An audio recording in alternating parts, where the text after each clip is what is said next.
All right, we're good. All right, we're going to get started. Starting a little late, but that's fine. I'll just speak very quickly. Winston's not here to have to translate me into Spanish so I can speak fast. I have the sheets out there in front of you. Explain a little bit about what we're going to try to do today, and then the seminars that are going to come over the next several months. First, why are we here today? Diane may be coming over later, that's the we, otherwise it's just I.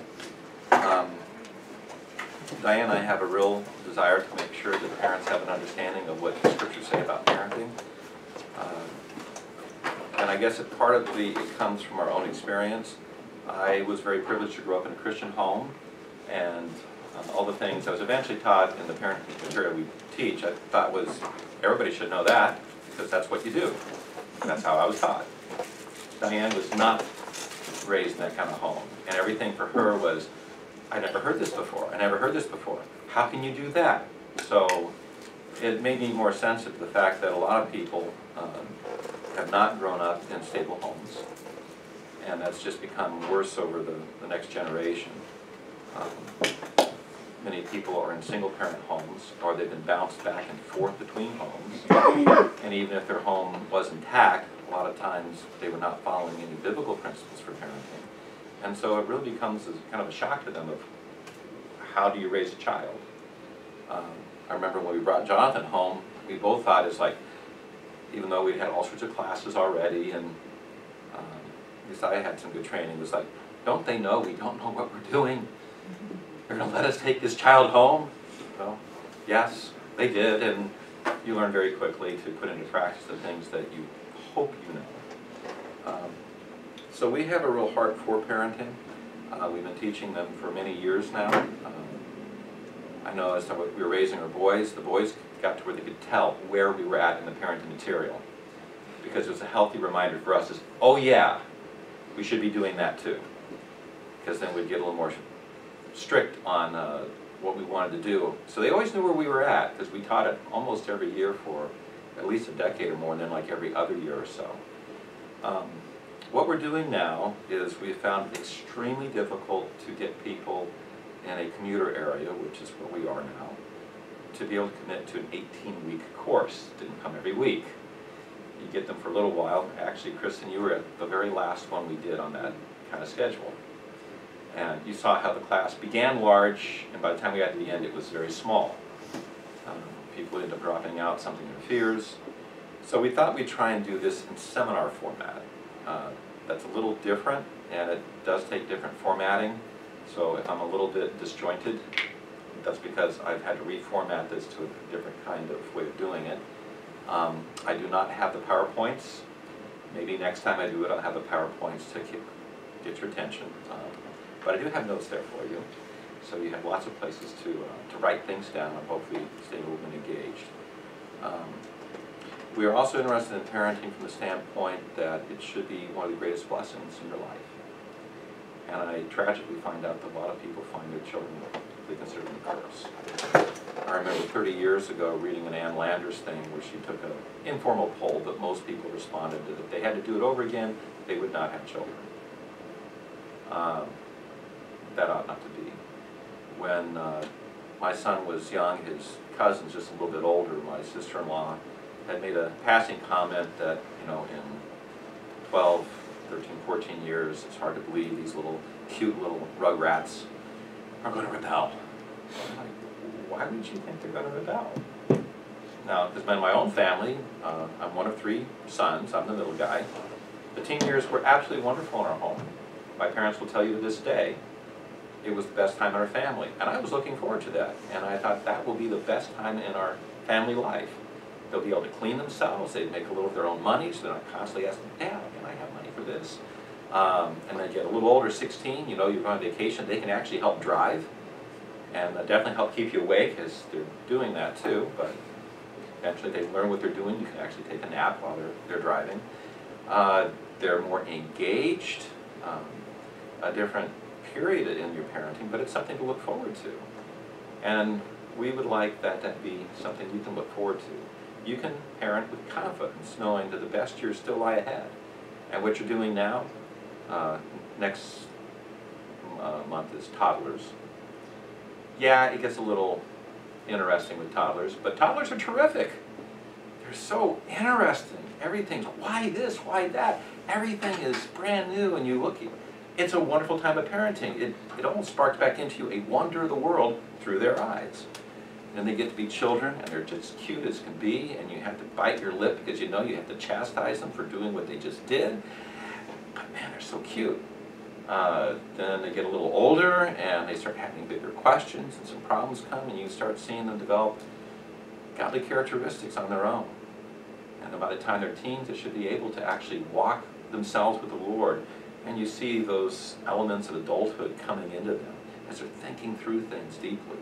And they may be challenging you, but not disrespectfully, but challenging, how do I really know what's true? And you see them grasping these things.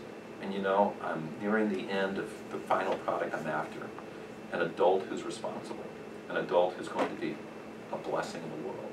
So that's what I want you to have, and that's our heart for parenting. Approach it with great joy, not fear and trepidation.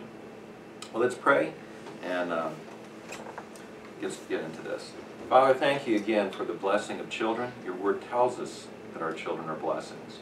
And we do understand that as we follow what your word says, then we will definitely be able to reap those blessings and those around us who have the privilege of knowing our kids.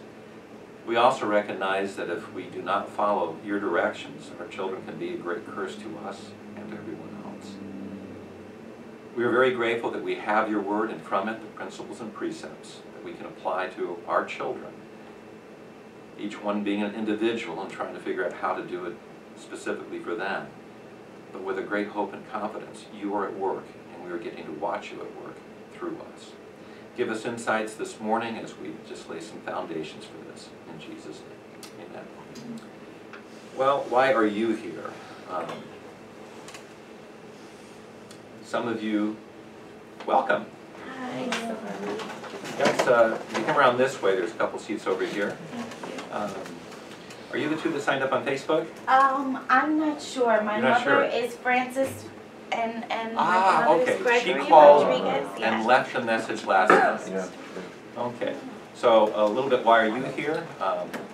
Some of you have children, some of you don't yet. Some of you are done, but you got grandparenting responsibilities. So let's just introduce ourselves a little bit and what you hope to gain. Start with Jeff and Nicole. Why are you here? Your name, rank, name, military. Name, how long you've been married, interests, what you hope to gain out of the seminars. I'm Jeff, this is Nicole. We've been married for just over 4 months now. And I want to be able to not be afraid. We both grew up in non-Christian homes, so we want to learn more how to parent from a biblical perspective. That's what I meant. That's what I thought. That's why you married her. She speaks well for you. Yeah, thank you. Explains you very well. Put it that way. Go to Kristen. My name is Kristen, and I've been married since 2012. And my husband could not be here today. We have 2 children. I'm a Christian, he's not, so I'm here to gain as much wisdom and knowledge I can to grow my children up in God's way, and then share the knowledge with my husband and pray that he will apply it too. Amen. Sorry I couldn't make it. He made the last one, and He I did was make it very the last interested. time. Yeah, but he did say that I can go home and share this information with him. So. Okay. Well, it'll also be on YouTube, so Oh, that's good. That's true. we'll have it there too. Sue. I am Sue. I have 3 grown children, but like you said, I have a grandson who's just over 2 and another one on the way. Congratulations. He's Yay, coming in the next week or congratulations. 2. Whoa. And mid-January he's due. It's another boy. They're local or they're? Yeah, Beacon. Praise God. They're actually switching houses right now, so not sure where they're gonna end up. They're switching a house a week before the birth. Yeah, it wasn't planned, they were supposed to be settled, their house actually The sold move, in not September. pregnancy. The move, okay. The move, was supposed to take place in September, and it's been Oh, quite wow. delayed over and over and over, so they've gone through 2 rentals now. And I've been praying that they might settle in before the birth, but I don't think they're going to. I think they're Okay. still gonna be in a rental. I always had them in my place, which is an 800 square foot condo, and I would have had a dog, 3 cats, 2 adults, and a toddler. And Whoa. she found another rental, like at the last minute, so. I'm just looking to glean anything I can. Okay, that's fantastic. Over here? So my name is Alexandria Rodriguez, and this is Graydon Shropshire. We've been together for 16 years, and we do share a daughter. So we're just here to gain some insight. Okay.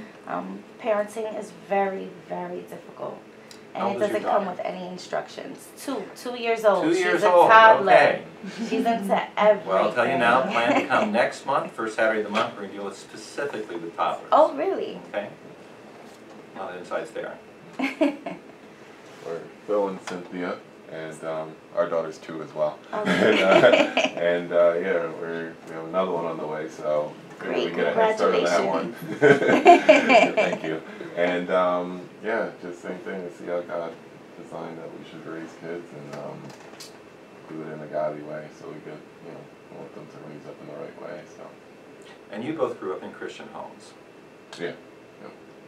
And we've been married almost 3.5 years. That long already? Yeah, I know, I had to think about it. Yeah, because 2015, yeah.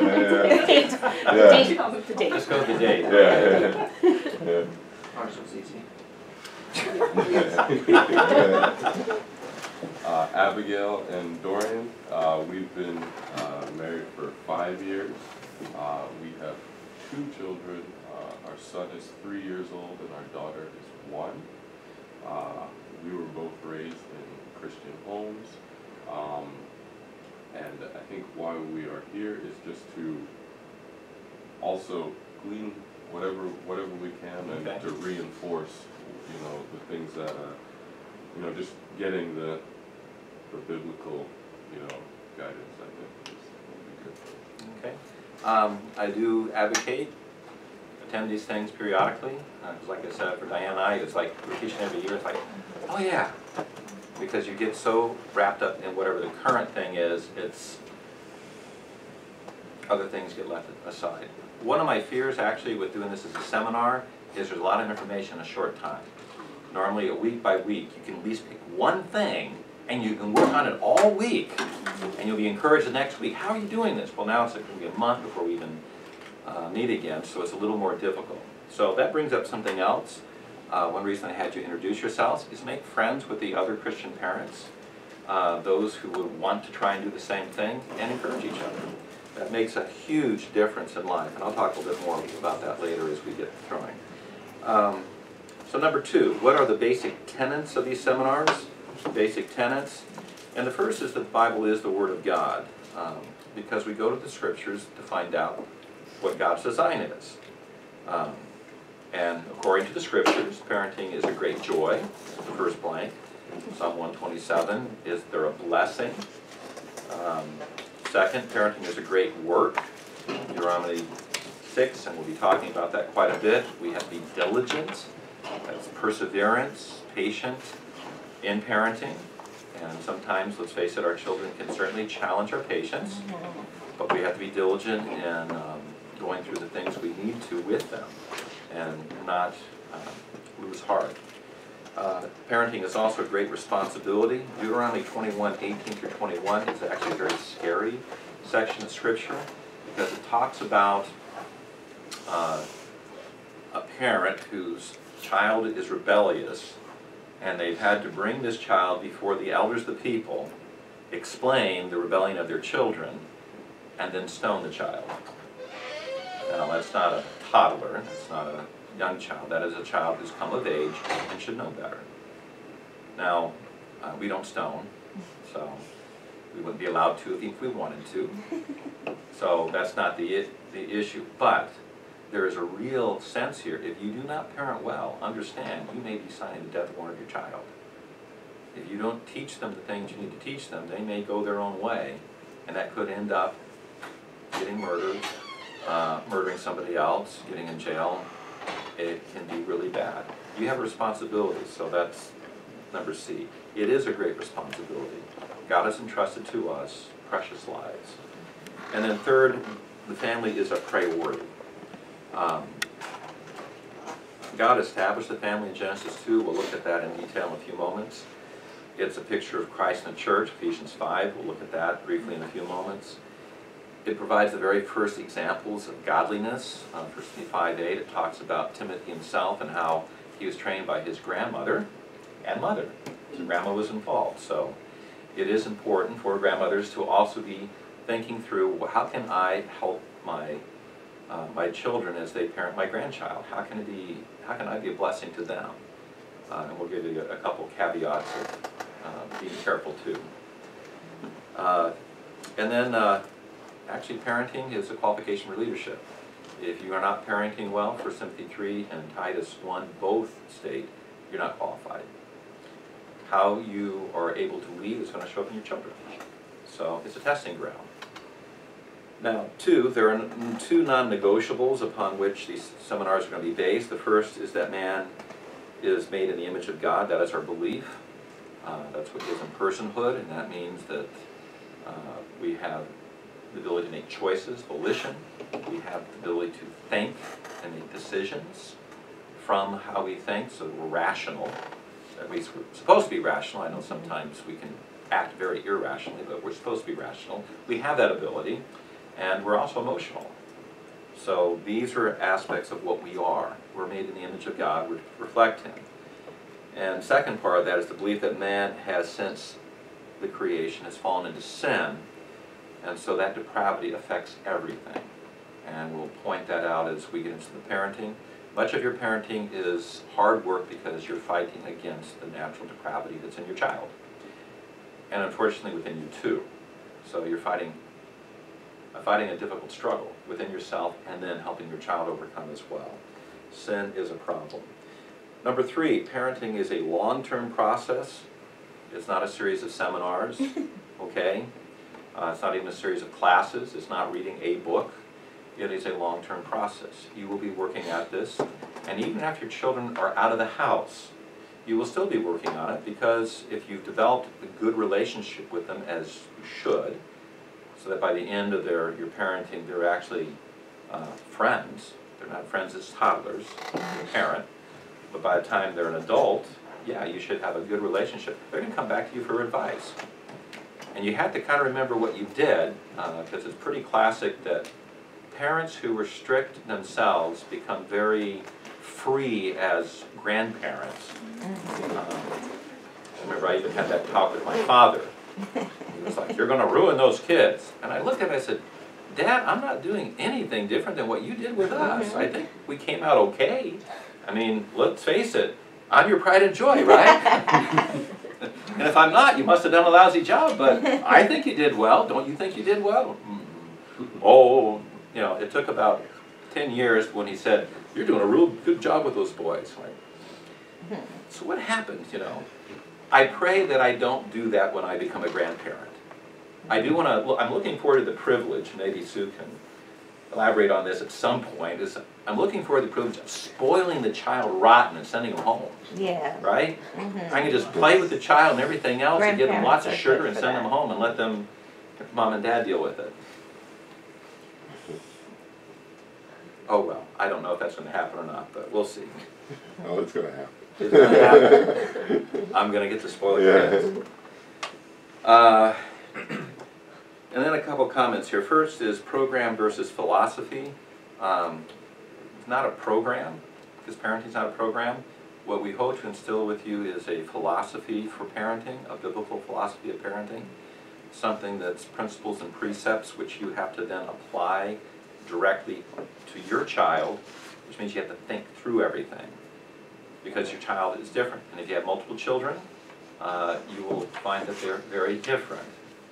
Those of you with more than one have already noticed that. Even with a 1-year-old, you notice this child's not like the other one. They are different, and you have to take the principles and apply them to your child. And second is class versus discipleship. The difficult thing about a weekly class, and even going to be harder with a seminar, is a classroom format. I don't like this format. I like doing the classes. I did them in my home. We're sitting around in a circle, and we're talking, and it's more open. This seems artificial, a little sterile, and we're used to being in classrooms where it's just, here's the content. It's about data. It's not about data. The goal would be actually discipleship. It's lives rubbing against lives, helping people understand, which means the relationships are important. I certainly can't do that with everyone, but I can foster that by having you help one another. And then encourage you, find older parents who've done a very good job with their children, befriend them, and have them be your mentors. That's what really is going to help you with parenting. Older parents who've done well, you like the product that came out, have them instruct you and direct you. We'll talk a little bit later about PhDs who have children that are terrible, but they're supposed to be the experts. They're not the experts. They're educated fools, as my dad would say. And actually that would match a biblical idea as well. The proof is going to be in the pudding. So warm up to older parents who've done well with their children, and have them help you with your parenting. Okay? A few goals for the seminars. I want to help you pursue godliness. I would like to help husbands and wives improve their relationship. The better your relationship as a couple, the better it will be for your child. I want you to help you think through how to raise morally responsible children. That means I want to give a foundation of biblical ethics over the course of the seminars between now and May. Help establish a biblical worldview. Hope to help you separate truth from error, fact from opinion, and then teach you how to train your child's heart. I know with a 2-year-old you think it's terrible right now, and how do you deal with all this? 2 is easy, because all you're working on is behavior. And behavior is the easiest part of parenting. What you have to keep working through is, your goal is to train their heart, not just their behavior. Non-Christians can do a very good job at training behavior, but they don't have a godly heart. We want to train hearts that respond well to God, so that by the time they're 12, 13 years old, they're walking with God on their own. And then they're a great blessing. I would hope to give you some confidence in your parenting goals and then how to achieve them. As I said, I want you to look forward to the teen years, not with apprehension, but with delight. Again, facilitate relationships with like-minded parents. Hopefully instill some vision in some others, so that as my generation passes away, one of you is going to be rising up to teach the next generation, because one generation does teach the next. I'm very grateful for those that spent a lot of time teaching Diane and I, and who are our mentors. And then a quick note on single parents and blended families. The principles are all the same, it's just more difficult. You don't have someone else who can help you. The same thing with a non-Christian husband. They don't necessarily share the same desires as you do. And so there becomes conflicts. Be very careful. The goal here is not to create conflict. It is to help you understand biblical principles and think through how to implement them in your family. If you are married to a non-Christian, as Kristen is, that can be a little difficult. Now, you're blessed that he loves being a dad, and he really wants to do right, and he was raised very well by his family.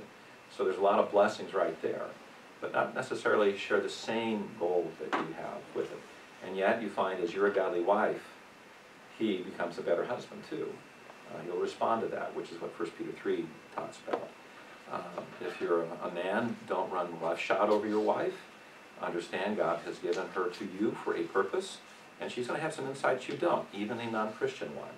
You need to lead her, direct her, give her guidance in what your goals are for your children, and then work together. The conflict can be good in the sense that it'll keep you sharp, but the ultimate goal is, how do you help your children? If you're a single parent, you don't have someone else you can just say, can you take them for a while because I'm shot. You're on all the time. Take advantage again of older folks who can help you out, and peers who might be able even to babysit for a while. You have to be able to make sure your own life is running well if you're going to be able to help your child. For divorce, that gets harder because now you have conflict even of being able to have the kids and see them. You're just going to have to do the best you can and pray diligently that God will bless your efforts to instill godliness in them, despite what the other parent may or may not do. I will try to make some... Welcome! I will try and point out some things that you can do as a single parent to help with some of the principles, because I want to make it practical for you. Number 4, what is involved in the seminars? We're going to have 5 seminars on parenting. That's pretty good since it's normally 18 weeks. This is foundations. Next month will be toddlers, and toddlers are terrific. Respect and obedience. These are basic principles that will apply all through parenting. Discipline through encouragement, correction, and consequences. How do you direct your child?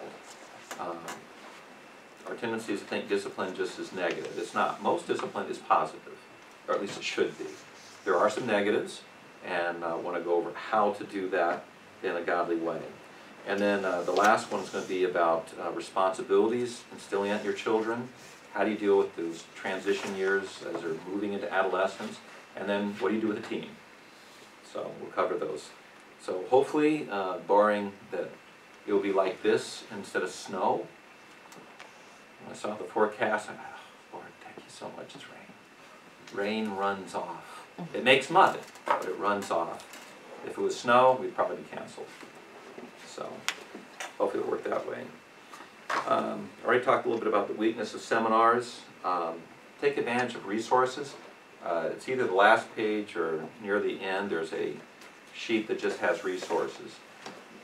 Diane and I taught with Growing Families International, and we taught their material. We've taught our own stuff. I'll be mostly my own stuff. They have changed some of their formats. There's a lot of material they now have free. It used to be you had to order video cassettes and then they finally put it on DVDs. Most of the material now can be streamed for free. So that's all in the back. Deals with different ages, so you can just concentrate on practical things of dealing with whatever age your child is. So that's in the back. There's also listed some books that are very helpful to have handy, to go back and think through them, because as you enter each stage, you've got to think through again what you're doing. Our tendency is we get complacent. Oh, this is working. Your child is not going to be complacent, though. Your children continue to grow, and there'll be new adventures, whether you want them or not. Just wait till they're 16 and start teaching them to drive. Talk about adventure. Mentioned a little bit about mentors, like-minded friends I mentioned as well. That is extremely important. One thing for Diane and I, we had a lot of families with children in the same age group, and so we shared a lot of babysitting with them. And they became very valuable because we had asked them how the kids were doing.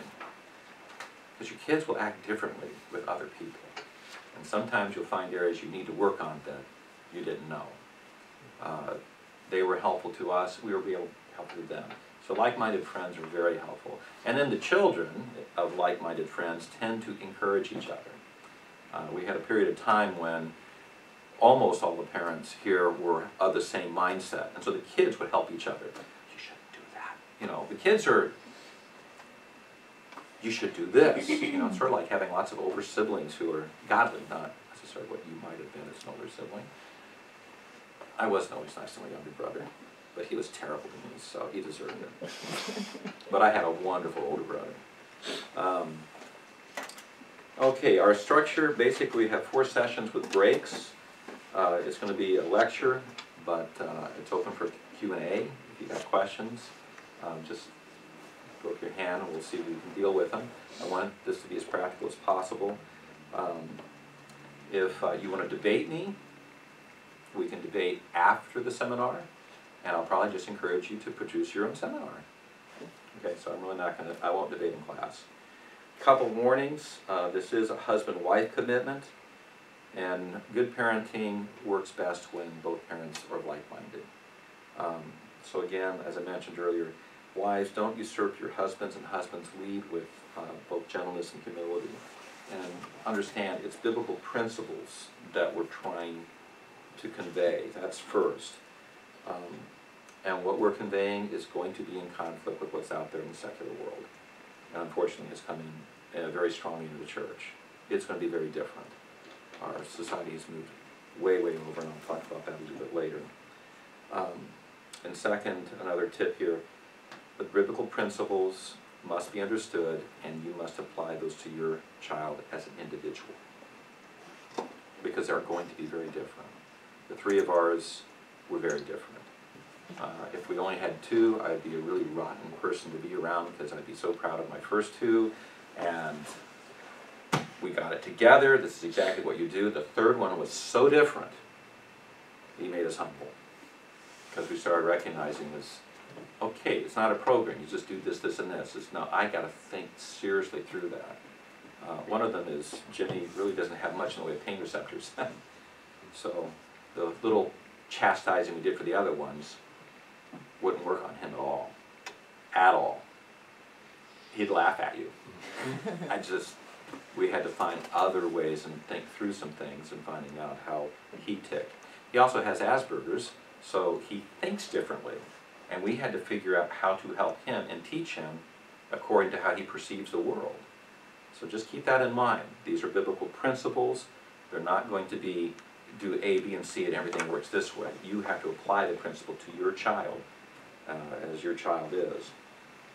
And then finally, don't initiate a conversation about what you're learning here with those who are not in class. Let your child be the one who provokes it. In other words, if someone asks you questions, fine. But be very careful. There's a tendency sometimes, I just learned this great principle, and you want to share it with others. Understandable. But it comes across as proud and arrogant, and parents inevitably are very protective, both of themselves and their children. We don't like to hear someone else how we should do it. Let them see the product. Let them see your child and how they're behaving, and then ask you questions like, how did you get them to come? We'll talk about first-time obedience. You call, they come. Should be that simple, right? But that is an amazing thing out in the world. You call your child, and they come, and they're smiling. It's like, that's magic. What did you do?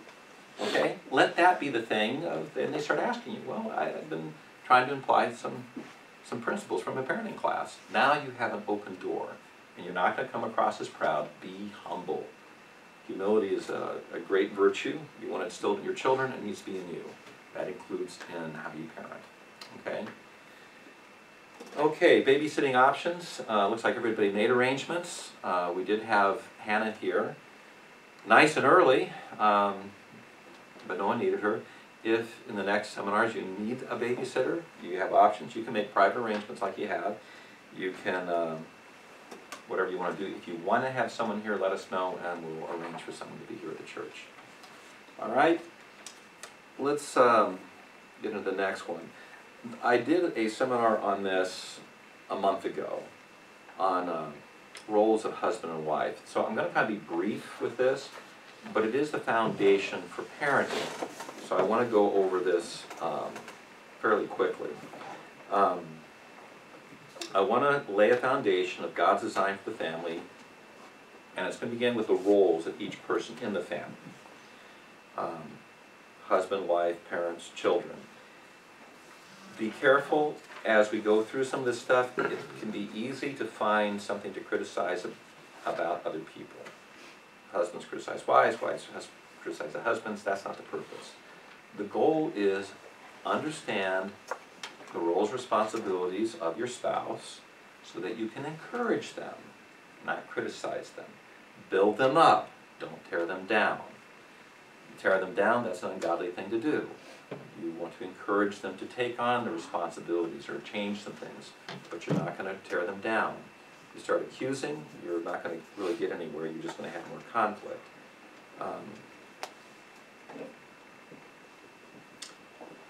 Second, be aware that due to the prevalence of feminist thought and progressive philosophy in our society, our culture, discussion of family roles and structures has become very controversial even within the Christian church.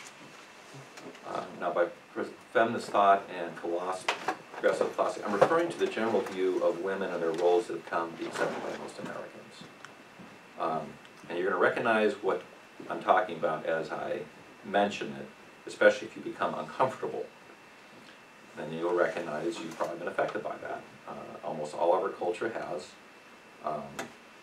the guys included. And because of that, be aware that a lot of preachers are very fearful of speaking on this issue. They speak with fear and trembling because they know they will get a backlash from parents who disagree, people.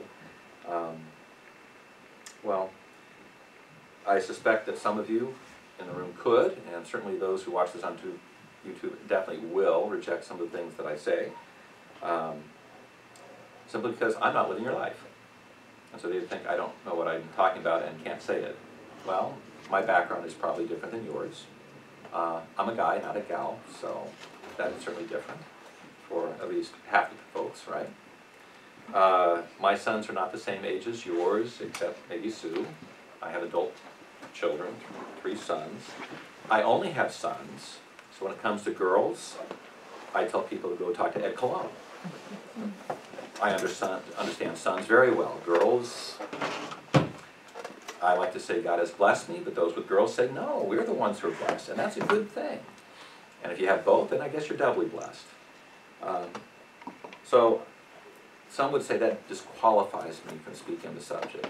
No, because we have the Word of God. What I have to say is not about my opinion. I will give you some opinions. I'll give you some practical advice that work for us. You're going to have to figure out how to do that in your own family. But I want to go back to the Word of God. The principles are the same for everyone. Because we have a foundation of truth. And from truth, then we build the structure about how we will work with our children. So that's the issue. I hope to explain what God has revealed. And then you and I are both obligated to follow what God says.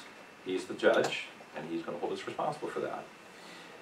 Then fourth, again, I'm only going to touch on God's design for marriage and the roles of husband and wife, simply because I did cover that in a previous seminar.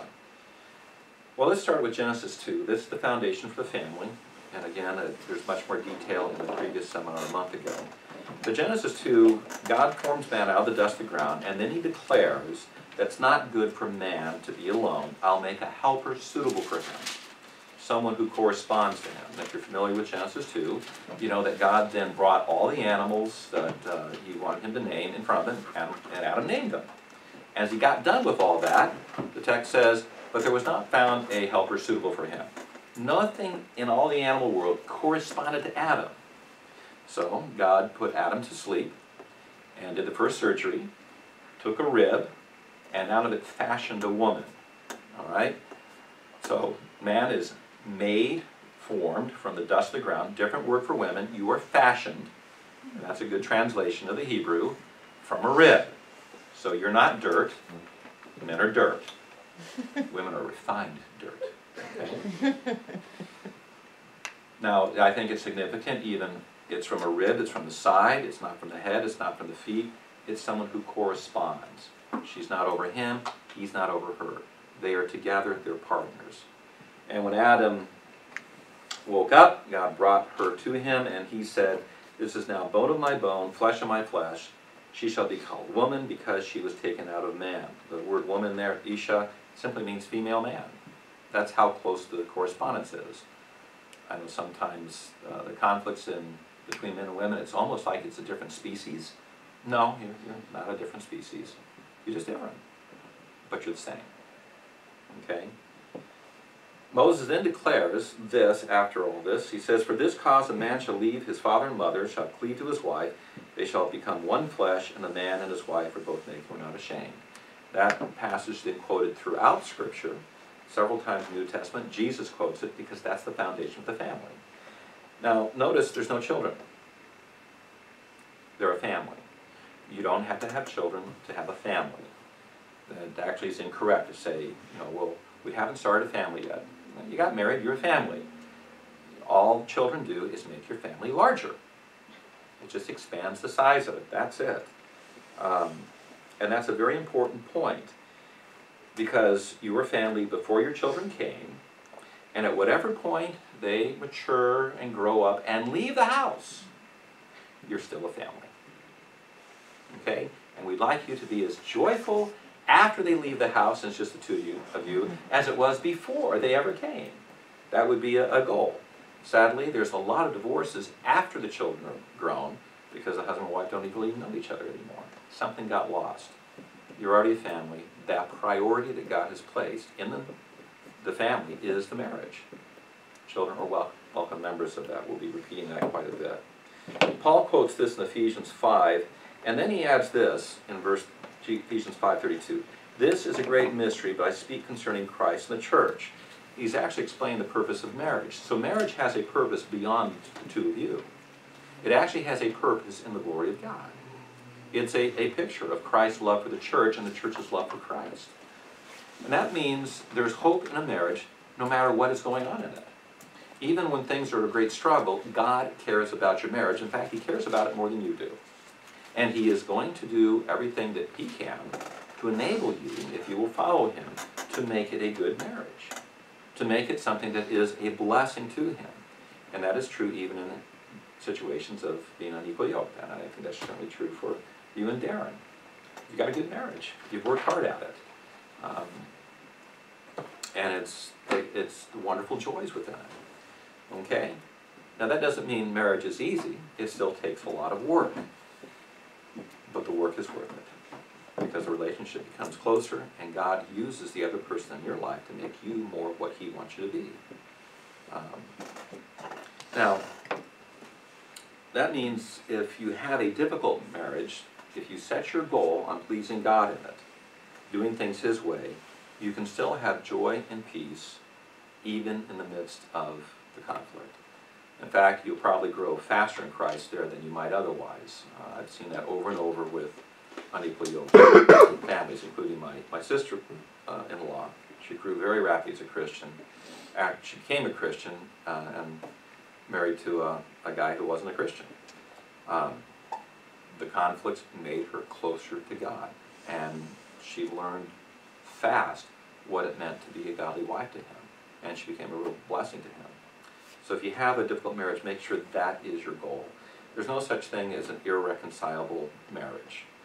There are just irreconcilable people who refuse to reconcile because they don't follow God. According to 1 Corinthians 7:14, a believing spouse actually is a blessing because they sanctify the unbelieving one. So you're a blessing, and you don't know, as that passage even says, you may be the means by which God brings your unbelieving spouse to Christ. So make everything you can of it. So if you want God's blessing in your family, then follow God's design. It starts with fulfilling your role in marriage. Because you really cannot be a better parent than you are a spouse. And if you're a single parent, that means what I say about these roles simply has to be manifested in a greater, stronger, visible relationship with Christ. If your kids can see that, they will understand the same principles that we're going to talk about later. God will provide for the single father the help he needs. He'll provide for the single mother the help she needs. But you need to be pursuing Him. He'll provide the directional, emotional support that is needed as well. But seek Him first in Him what you might otherwise have sought in a spouse. Okay? Same principle applies to the unbelieving or contentious spouses. Same principle. Well, let's quickly review some about the roles of husband and wife. First, the wife. 1 Corinthians 11 has a statement that is not liked by feminists.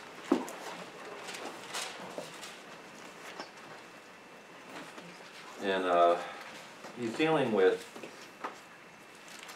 headship, verse 3, and about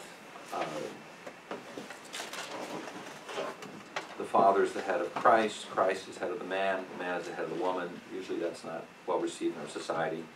But then dropping down to verse 8 and 9, there's a stronger statement. says, "For the man does not originate from woman, but woman from the man. For indeed man was not created for the woman's sake, but the woman for the man's sake." That really gets people upset. But it's very significant. First of all, it shows she's not independent of him. Okay? She has a purpose in creation. We saw that in Genesis 2. Feminists may be repulsed by that. Tragically, many Christian women follow in the same kind of mindset. In fact, it's not uncommon to find Christians who think Paul was a male chauvinist. And they reject what Paul writes because he's just a male chauvinist. No, Paul was not a male chauvinist. Paul actually elevated the position of women in the ancient world. Very much so. But the Apostle Paul also understood the truth, and he wasn't going to compromise it. He was going to make sure that it was understood. And we should not compromise the truth either. This is simply the reality of how God is created. And the order here is how it's set. It's not because of anything other than God created the man, and then he created her to complement him, so that together they are the unit that he wanted for marriage. He wanted the unit that's going to complement and glorify him in marriage.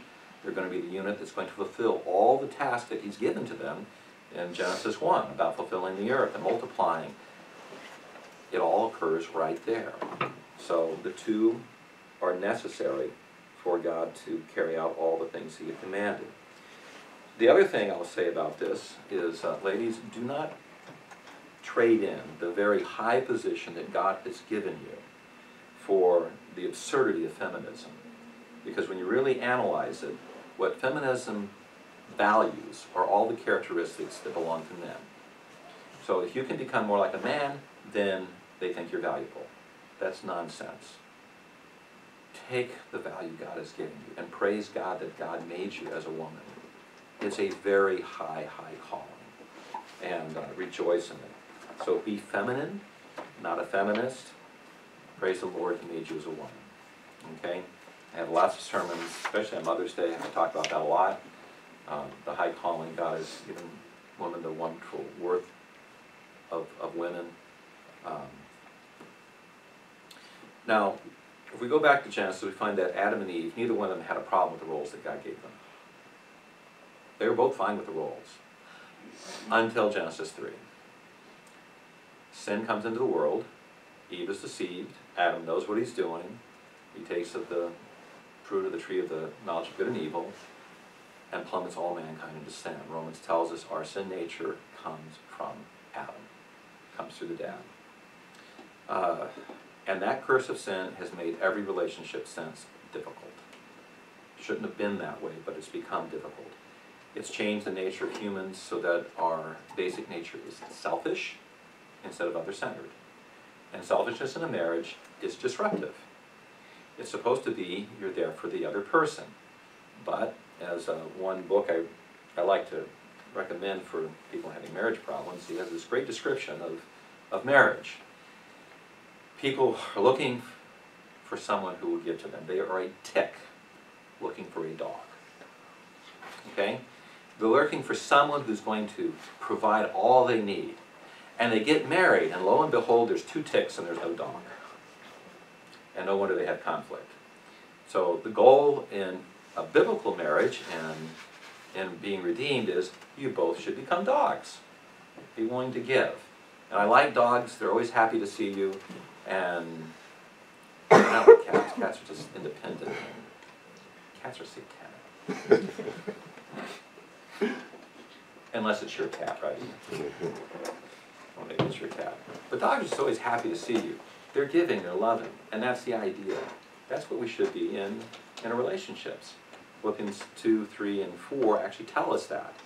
To be those who are considering others more important than ourselves. That should be the foundation of marriage. Well, Paul goes on, and he explains further the role of marriage in Ephesians 5. How to get back to where we should be, what was originally intended. And that means fulfilling these roles in the way that God asks us.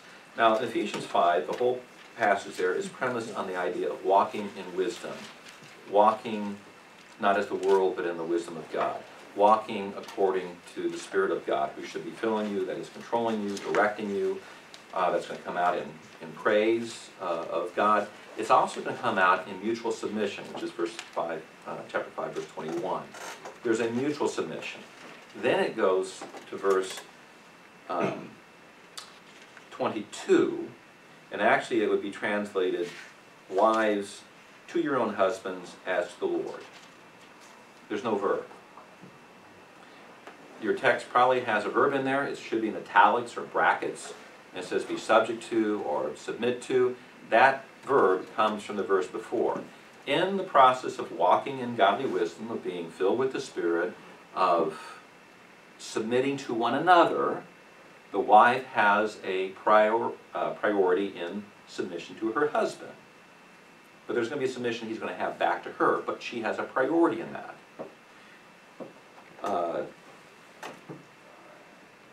So this is not the idea of subservience. It's not obedience. It's a willing of putting your will under someone else's to follow their will. So it's voluntary. That's very different. When I do weddings, I never use the formula where she's to obey him, because that's not what the Scripture says. Their submission is very different than obedience. Understand that for a wife, a major way she actually serves the Lord is by serving her husband. That's the text. Wives, to your own husbands as to the Lord. Now 1 Peter 3, 1 through 6 gives the same command, but some specific ways she's to do this and how to demonstrate that godliness. Again, I went over that in the marriage seminar in December, so I'm not going to go over it again. But he elevates this, that it includes, even if he's disobedient, it's your own chaste and respectful behavior that God will use to win him. So it's your character that matters the most, not how well your husband is doing in treating you. It's how well are you doing in following Christ. That becomes the real issue. Her humble submission actually is used by God to help him move toward greater godliness himself, maybe even winning him to Christ, as 1 Corinthians 7 says.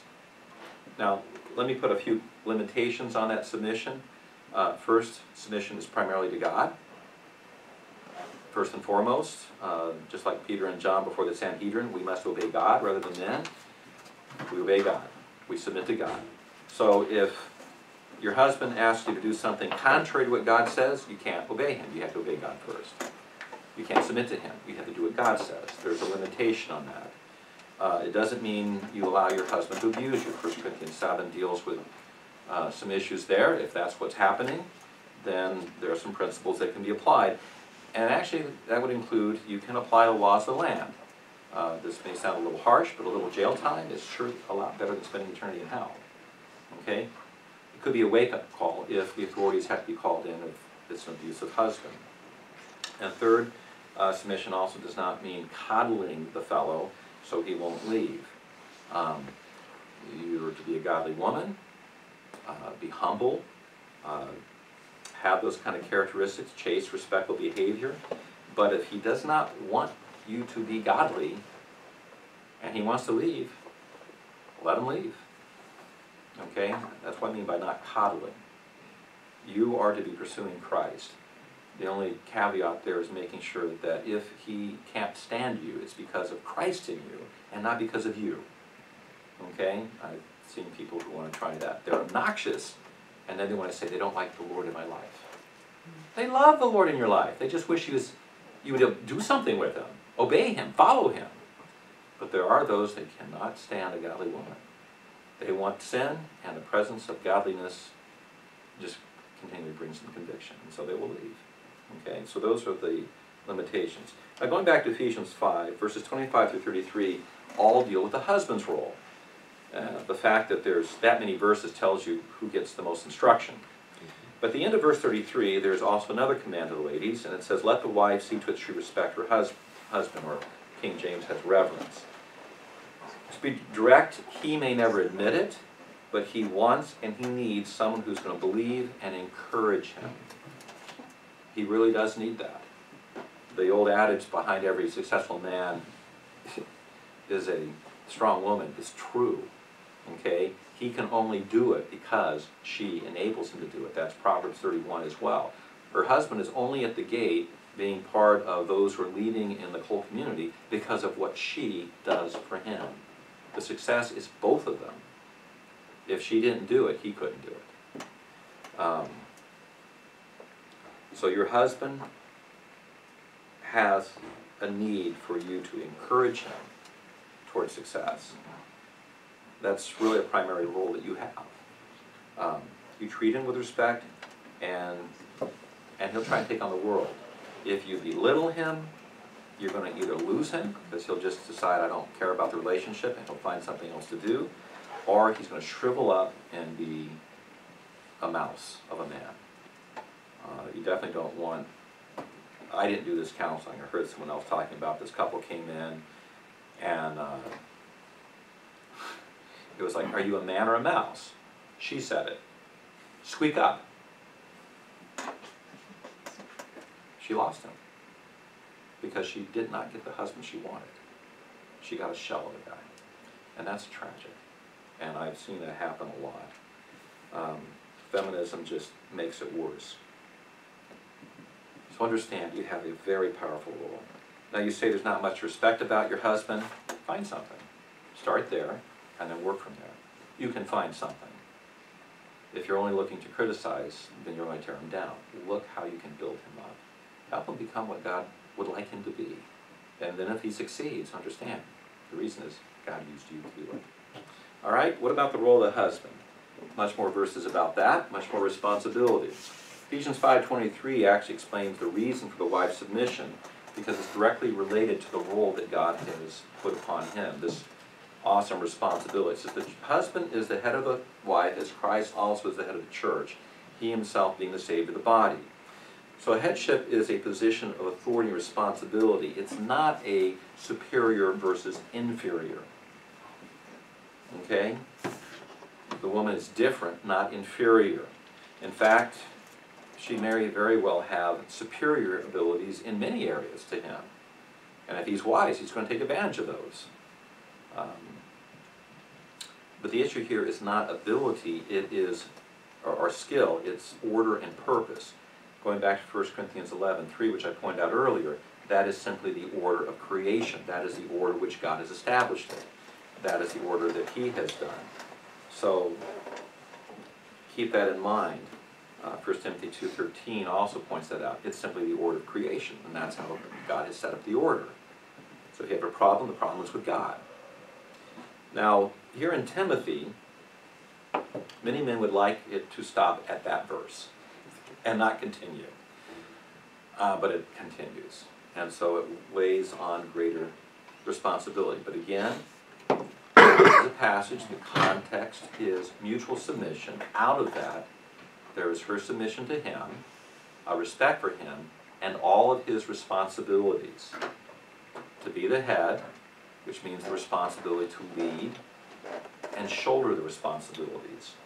It also means that he has the responsibility to love his wife. In fact, it's commanded 3 times. Look at the passage there, verse 25.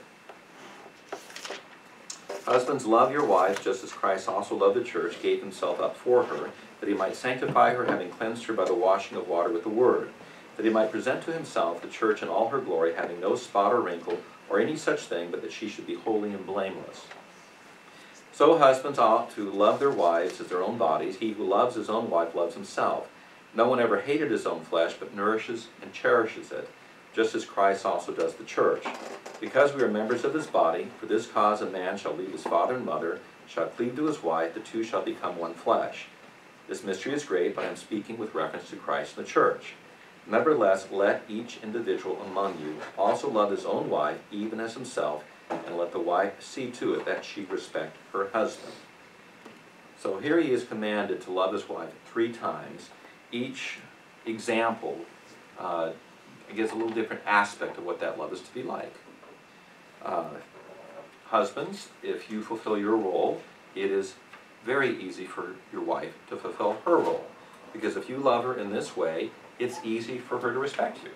It's very easy for her to submit. It's sort of like even if like in an employment situation, if you have a really good boss, you have no problem carrying out whatever he orders, right?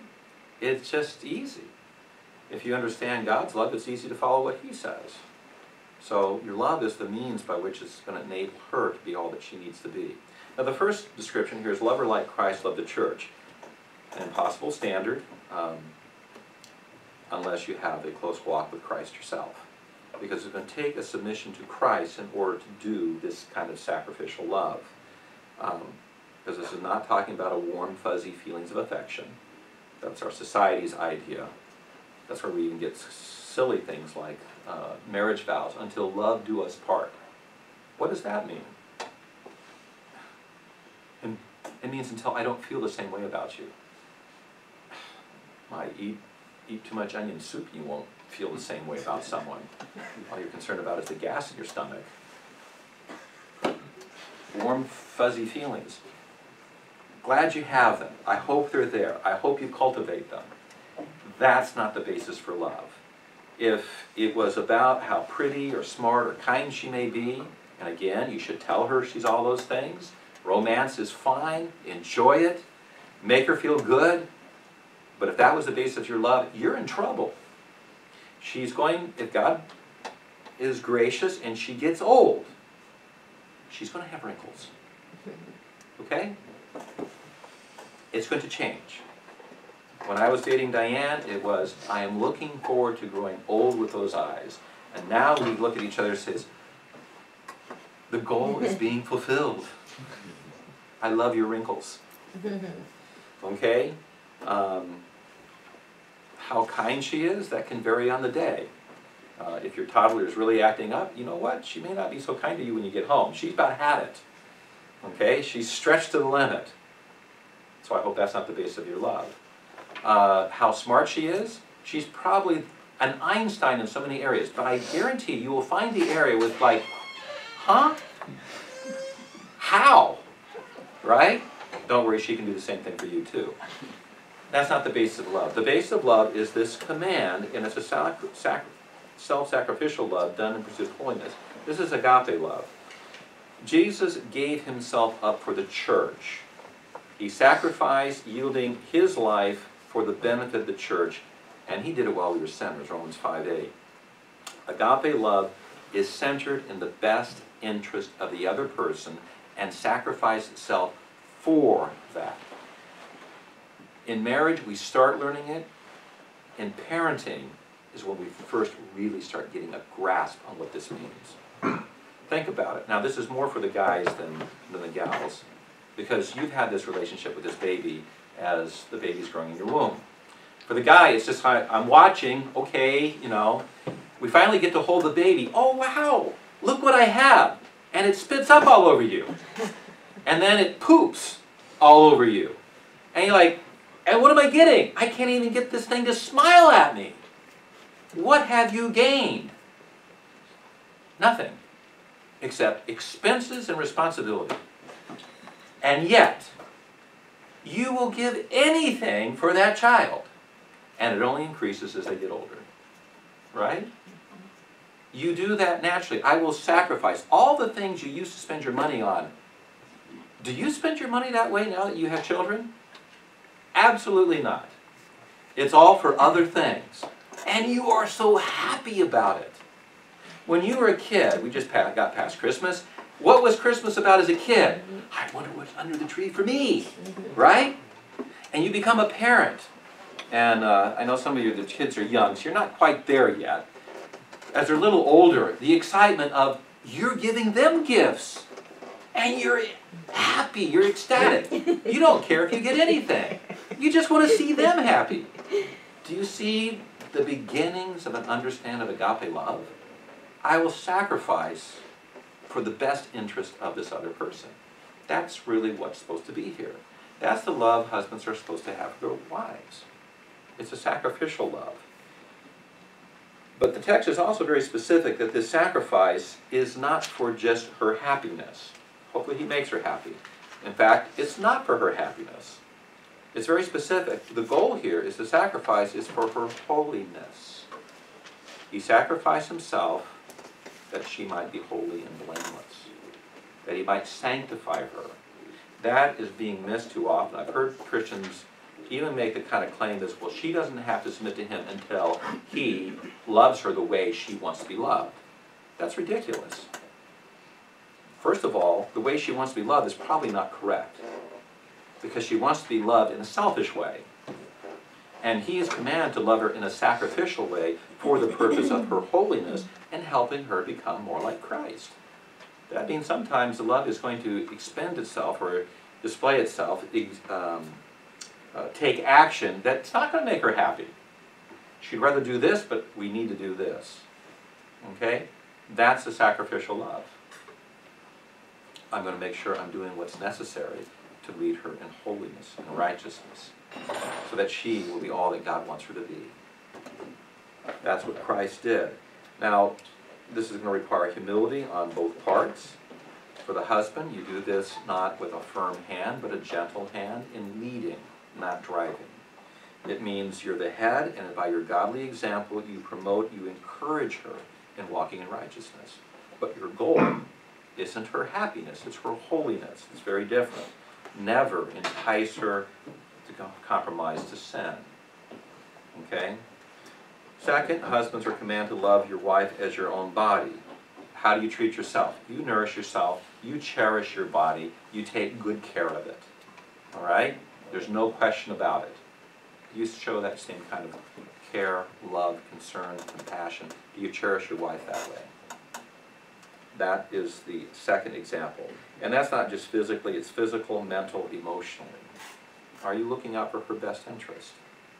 And then third, it says you're to love her as yourself. Now that's not as great as Christ's sacrificial love, but it's very practical. Whatever you do for yourself, won't you do that for your wife? Won't you do that for your wife? You should. That's just part of the love.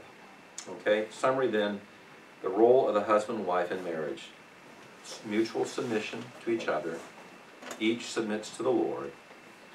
Arising out of that, then, is her, as a complement to him, in submission to him, is going to glorify Christ. She's going to show him respect, and he is going to love her sacrificially to help her walk with Christ, to help her become all that God would want her to be. So why is marriage and the roles of husband and wife so important to parenting? Simply because you cannot be a better parent than you are a spouse. It's from that relationship that your children are going to pattern their relationships with other people. And they're going to learn much more by your example than anything you teach them verbally. Or they read. They're watching your life. The same way you watched your parents. What happens when we're not quite sure what to do? We immediately go and we follow the pattern that was set for us by our parents. That's why we have to think through parenting ourselves and make sure, am I really going to do what God wants me to do, or I'm just going to default to whatever I learned? You were teaching them. You know what, too, Pastor? I just want to say this. One thing that, when I'm doing my studies, especially as the roles of husbands, is that just to share with everybody. First Peter talks about too for the husbands that you're supposed to honor your wife, so that your prayers won't be hindered. And that kind of was telling Cynthia that she said she liked that verse, but it kind Sure of she does. And yeah, also yeah. you have to live with her according to knowledge or understand her. Yeah, exactly. Okay. And it kind of hit home for me because it just shows the severity on that. It doesn't say anything for the wife about that. It says that for the husband, that, you know what, our prayers will be heard, basically, if we're not honoring our They get wife. hindered. Yeah. You need to honor her. We need to live with her according to knowledge, which means she becomes your life study. But you're responsible for figuring her out. Yes, that's a challenge for us as guys. I know you ladies just think, well, we're very easy to understand. I'm sorry. We think a different way, and you just look at you and go, huh? It just doesn't make sense. But our responsibility is to try and figure that out. Okay? So help us along here a little bit, okay? Give us some insights. So it's okay if you want to talk. We'll try and listen and try and understand you. We even sit on the couch, look in the eyes, and go, how are you doing, honey? Even though we'd rather be out working on the car or fishing or something, you know, watching, I guess, football games. Is it football you like? Yep. Yeah, I thought it was football. I'm trying to remember your hobbies. Hockey and cars. I know it's a cars. Yeah. But no, we'll sacrifice and say it's better to sit here on the couch, look you straight in the eyes. How are you doing, honey? And listen to you. Wouldn't that be nice? The other ladies are smiling. That would be so nice. You never do that. What? You're just, I'm sorry. We gave you that chair. We should have just left you with a couch. That's true. I just said that was a. Now you wouldn't have all that space between you. Well, you can throw the chair out and improve your marriage with just a couch. Actually, I think you just have a love seat, right? We have a couch. You have a couch. That's too far. You have a love seat. You're closer together. Just a final caveat. If you're a single parent, then make sure your children actively see your relationship with the Lord, because that's the example they're going to start following. Okay? Your marriage is important in your parenting because that becomes the example. Your children will pattern themselves off that very thing. All right, let's take 5 minutes. Diane's brought some snacks out there. You can grab some coffee, and then we'll get into the next one, the role of children. Okay? You want me to stop Yeah, it? just stop it.